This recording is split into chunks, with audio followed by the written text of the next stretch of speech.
భారీ వర్షాలు గుంటూరు, పల్నాడు జిల్లాల్లో బీభత్సం సృష్టిస్తున్నాయి. దీనికి సంబంధించి మా ప్రతినిధి వినయ్ అడిగి మరిన్ని వివరాలు తెలుసుకుందాం. వినయ్, వాగులు వంకలు ప్రవహించి ఇళ్లలోకి నీరు చేరుతోంది. అక్కడ సహాయక చర్యలు ఏ విధంగా ఉన్నాయి?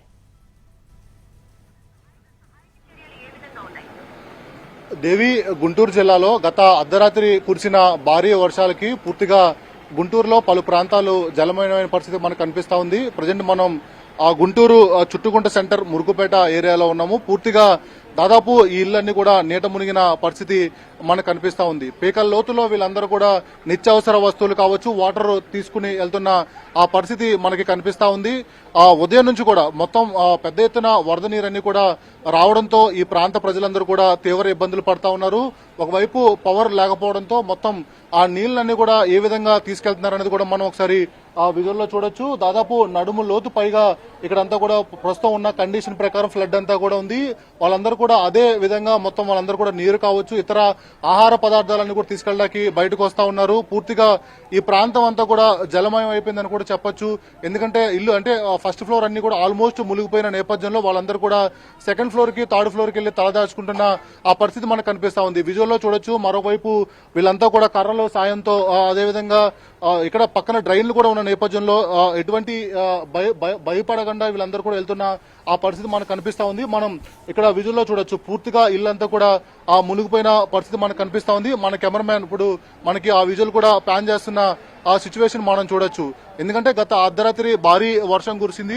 వర్షం కురిసిన అనంతరమే ఫ్లడ్ అంతా కూడా వచ్చిందని ఇక్కడ ఉన్న స్థానికులు చెప్తా ఉన్నారు. మొత్తం అటు ఎక్కడికి కూడా బయటికి వెళ్ళలేని పరిస్థితి అయితే ఈ ఫ్లడ్ అంతా కూడా వచ్చిన పరిస్థితి మనకు కనిపిస్తా ఉంది. పూర్తిగా ఇంట్లో వస్తువులన్నీ కూడా మునిగిపోయిన పరిస్థితి మనకు కనిపిస్తా ఉంది.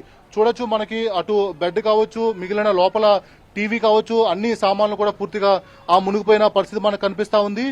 ఇప్పుడు మనకి విజువల్స్ లో కనిపిస్తున్న వ్యక్తి కొద్దిగా ఆరోగ్యం బాగోలేదు కనుక అతన్ని ఇక్కడ నుంచి బయటికి తీసుకెళ్లకుండా ఇక్కడికే ఆహారం తీసుకొచ్చి పెడుతున్న ఆ పరిస్థితి కూడా మనకు కనిపిస్తా ఉంది. పూర్తిగా గుంటూరు మెయిన్ జంక్షన్ దగ్గరే ఈ ఏరియా అని మనం చెప్పొచ్చు. ఈ ఏరియాలోనే ఇటువంటి పరిస్థితి ఉంది. పూర్తిగా స్టార్టింగ్ లోనే ఇల్లంతా కూడా నీట మునిగిపోయింది. లోపల వాళ్ళ లివింగ్ ఏరియా కూడా మనం ఒకసారి మన కెమెరామ్యాన్ ప్యాన్ చేస్తా ఉన్నాడు. పూర్తిగా వర్షానికి ఇవన్నీ కూడా నిండిపోయిన పరిస్థితి కనిపిస్తా ఉంది. అటు కిచెన్ తో పాటు అన్ని ప్రాంతాలన్నీ కూడా నీటితో మునిగిపోవడంతో మొత్తం అటు వంట కూడా చేయలేని పరిస్థితి. బయట నుంచి వంట తీసుకొచ్చి ఇక్కడ ఉన్న వాళ్ళ హస్బెండ్ కూడా పెట్టే ఆ పరిస్థితి అయితే మనకి కనిపిస్తా ఉంది.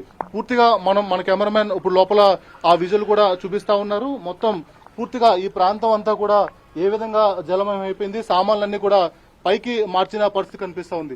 చెప్పండి బాబా, ఎప్పటి నుంచి వర్షం పడుతుంది? ఎలా? రాత్రి నుంచి 1 గంట నుంచి బాగా పడింది. ఇదంతా నేల మునిగిపోయింది. ఏంటి అందరూ బయటికి వెళ్ళిపోతున్నారు వర్షం చూసి? మరి మీరు ఆరోగ్యం బాగాలేదా? ఆరోగ్యం పరిస్థితి బాగా, నడవలేను. అందుకని అన్నం తీసుకొచ్చి టిఫిన్ ఇంట్లో తీసుకొచ్చి పెడుతున్నారు. ఏంటి అసలు అన్నం వండే పరిస్థితి కూడా ఇక్కడ లేదు కదా? ఏం లేదు, వాటర్ వచ్చేసింది. పూర్తిగా ఇబ్బందిగా ఉంది. పూర్తిగా మనం విజువల్లో చూడొచ్చు. వర్షానికి ఇల్లంతా కూడా మునిగిపోయింది. ఇక్కడ అన్నం వండే పరిస్థితి కూడా లేదు. బయట నుంచి తీసుకుని వచ్చి ఇక్కడ భోజనం పెట్టే పరిస్థితి కూడా మనకి కనిపిస్తా ఉంది. టైం ఆల్మోస్ట్ 4 అవుతుంది. అంటే ఉదయం నుంచి ఒక భయంకరమైన ఫ్లడ్ ఎఫెక్టెడ్ ఏరియా కింద ఇదంతా మారిన నేపథ్యంలో ఇంట్లో వంట చేసే పరిస్థితి కూడా లేకపోవడంతో ఇప్పుడు తీసుకుని వచ్చి, అతనికి ఆరోగ్యం బాగోలేదు అయినా కూడా ఈ టైంలో తీసుకుని వచ్చి ఆ ఫుడ్ పెడతా ఉన్నారు. అమ్మ చెప్పండి అమ్మ, ఏంటి ఇక్కడ పరిస్థితి? ఇక్కడ రాత్రి నుంచి 1 గంట నుంచి బాగా వర్షాలు ఎక్కువైపోయినాయండి. వర్షాలు ఎక్కువైపోయి అన్నం కానీ కూరగాయలు కానీ తెచ్చుకోవాలన్నా కానీ బాగా ఇబ్బంది అయిపోయింది. పిల్లలు కానీ మేము కానీ ఎవరైనా స్కూల్కి పోవాలన్నా అయిపోయి నీళ్ళకు కూడా ఇబ్బందిగా ఉంది. అన్నం బన్నం వండుకోవటానికి బాగా ఇబ్బందిగా ఉంది. బయట రైతు బజార్ కూడా మూసేశారు, కూరగాయలు కూడా దొరకట్లా.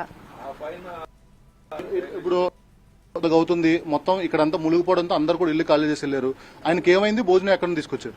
ఆయనకు భోజనం బయట నుంచి తీసుకొచ్చాం, హోటల్ నుంచి తీసుకొచ్చి పెడుతున్నాం. ఇప్పుడు పొద్దుటి నుంచి అన్నమే లేదు ఆయనకి. పొద్దుటి నుంచి అన్నం లేకపోతే ఇప్పుడు పోయి తీసుకొచ్చి పెడుతున్నాం. అంటే పొద్దు నుంచి ఎవరైనా అధికారులు కానీ ఎవరైనా సహాయ చర్యలు చేయలేదు? పొద్దుటి నుంచి ఏ అధికారులు రాలేదు, ఏది చేయలేదు. ఇప్పుడు 4 గంటప్పుడు పోయి భోజనం తీసుకొచ్చి పెడుతున్నాం. అది ఇక్కడ మనం మా సిచ్యువేషన్ చూసుకున్నట్టయితే దాదాపు 4 అవుతుంది. ఇప్పటి వరకు కూడా అక్కడున్న అన్నం వండుకోవడం కూడా సిచ్యువేషన్ లేకపోవడంతో మొత్తం బయట నుంచి 4 గంటలకి తీసుకొచ్చి పెట్టే పరిస్థితి ఉందని చెప్పి ఇక్కడ స్థానికులు చెప్తా ఉన్నారు. పూర్తిగా ఈ ఇల్లంతా కూడా జలమయం అయిపోయింది. మొత్తం ఆ వస్తువులన్నీ కూడా పూర్తిగా పరిస్థితి మనకు ఇప్పుడున్న స్టార్టింగ్ ఇంటిలోనే ఉన్నాం. ఇక్కడే ఈ విధంగా పరిస్థితి ఉంటే మరి దిగుతా ఉంటే ఇంకా కొద్ది ముందుకెళ్తుంటే ఇంకా పరిస్థితి ఏ విధంగా ఉంటుందన్నది కూడా పూర్తిగా ఇదంతా కూడా ఫ్లడ్ ఎఫెక్టెడ్ ఏరియా కింద ఉంది. మొత్తం ఇవంతా కూడా మునిగిపోతున్న పరిస్థితి కనిపిస్తా ఉంది.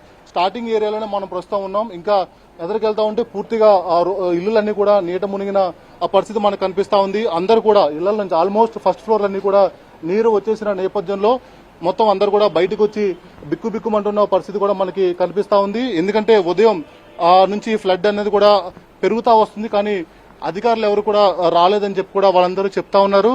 మనం ఇందాక చూసిన ఇంట్లో అయితే ఒక పారాలసిస్ పేషెంట్ ఉన్నారు. ఆయనకి కదలలేని పరిస్థితి కనుక అక్కడే మంచం మీద ఆయన పడుకున్న పరిస్థితి కూడా మనం ఇందాక లైవ్ లో చూసిన పరిస్థితి కనిపిస్తా ఉంది. ప్రజెంట్ మనం గుంటూరు నడిబొడ్డునున్న చుట్టుకొంట సెంటర్ లోనే ఉన్నాం. ఇక్కడ ఈ విధమైన పరిస్థితి ఉంది. అంటే స్టార్టింగ్ లోనే నాకు హాఫ్ ఆఫ్ ద వాటర్ కూడా వచ్చేసిన పరిస్థితి కనిపిస్తా ఉంది. మిగిలిన లోపలికి వెళ్తే పూర్తిగా ఇళ్ళన్నీ కూడా జలమయం అయిపోయినని కూడా చెప్తా ఉన్నారు. మొత్తం కర్రల సాయంతో వాళ్ళందరూ కూడా వెళ్తున్న పరిస్థితి మనకు కనిపిస్తా ఉంది. ఇక్కడ చూడొచ్చు మరొక ఇల్లు కూడా పూర్తిగా నీట మునిగిపోయింది. మొత్తం ఇక్కడ ఉన్న వాళ్ళని కూడా అడిగి తెలుసుకునే ప్రయత్నం చేద్దాం. సార్ చెప్పండి సార్, ఎప్పటి నుంచి పరిస్థితి ఉంది?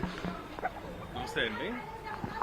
రాత్రి 1:30 నుంచి గడుస్తున్న భారీ వర్షాలకు ఈ ప్రాంతం లోతట్టు ప్రాంతం కాదు, అట్లానే వరద ముంపు ప్రాంతమే కాదు. కానీ అధికారుల నిర్లక్ష్యంతో, ఈ కాంట్రాక్టుల కక్కుర్తితో కేవలం ఉన్న పెద్ద కాలువను కూడా చిన్న కాలువను కుదించి చివరికి చిన్న కాలువ అని చెప్పి ఆ చిన్న కాలువ కూడా సరైన రీతిలో నిర్మాణం చేయకుండా దాన్ని వదిలేయటం వల్ల ఈరోజు మాకు ఇట్లా ముంపు ప్రాంతం వాటిల్లింది. దానికి మేము ఇవాళ తెల్లవారుజాము 4 గంటల కాంచి ఇంతవరకు నిద్రపోలేదు. కనీసం తిండి కూడా సరిగ్గా తినడానికి అవకాశం లేదు, వండుకోవడానికి లేదు. ఒకసారి చూశారంటే ఇక్కడ ఫ్రిడ్జ్లు కానీ లేకపోతే మంచినీళ్ళు కానీ ఏ అవకాశం కూడా లేదు. మాకు ఫ్రిడ్జ్లు చేరిపోయి వాటర్తో ఫుల్ ఫ్లోట్తో మొత్తం చెడిపోయి కనీసం బియ్యం కూడా తడిచిపోయి చాలా ఉదయం నుంచి ఏ ఒక్క అధికారి కానీ కనీసం ఎమ్మెల్యే కానీ ఎవరు కూడా వచ్చి చూడలేదు. ఎవరు కూడా వచ్చి మమ్మల్ని పరామర్శించింది లేదు. అదేంటి విషయం. అది మొత్తంగా ఇక్కడ ఎటువంటి సిచ్యువేషన్ ఉందో కూడా మనం చూడొచ్చు. పూర్తిగా అంటే వాటర్ అన్నది కూడా పొద్దున్నుంచి లేకపోవడంతో మొత్తం అక్కడ నుంచి అదే నీటిలో వెళ్తూ కూడా వాళ్ళందరూ నీరు తెచ్చుకుంటున్న పరిస్థితి కనిపిస్తా ఉంది. స్టార్టింగ్ లో ఉన్న ఇళ్లలో మొత్తం కూడా పూర్తిగా జల్ దిగ్బంధంలో అక్కడ వంట చేసుకునే పరిస్థితి కూడా లేదు. కొంతమంది పేషెంట్లు ఆ ఇంట్లో ఉన్నప్పుడు కూడా వాళ్ళు వంట చేసే పరిస్థితి లేకపోవడంతో బయట నుంచి తీసుకొని వచ్చి ఆ పేషెంట్ కి పెట్టే పరిస్థితి కనిపిస్తా ఉంది. మొత్తం ఓవరాల్ గా దాదాపు మన స్టార్టింగ్ లోనే ఈ విధంగా ఈ సిచ్యువేషన్ ఉంటే ఇంకా ఎదరికెళ్లే కొద్దీ మరింత ఉధృతంగా వరద ఉంది, చాలా సిచ్యువేషన్ అంతా కూడా చాలా టఫ్ గా ఉందని చెప్పి ఇక్కడ ఉన్న స్థానికులందరూ కూడా చెప్తా ఉన్నారు. మనతో పాటు కొంతమంది స్థానికులు ఉన్నారు, వాళ్ళు అడిగి తెలుసుకుంది. సార్ ఏంటి సార్ ఇంత గవర్నమెంట్ సిచ్యువేషన్ ఉంది, ఇంత ముందు ఎప్పుడు ఇలా ఉందా? గత 10 ఏళ్ల నుంచి ఈ పరిస్థితి అనుభవిస్తూనే ఉన్నామండి. గత ప్రభుత్వంలో కానీ ఇప్పుడున్న ప్రజాప్రతినిధికి ఎన్నిసార్లు తెలియజేసినా కానీ ఈ సమస్యను పట్టించుకోవట్లేదు.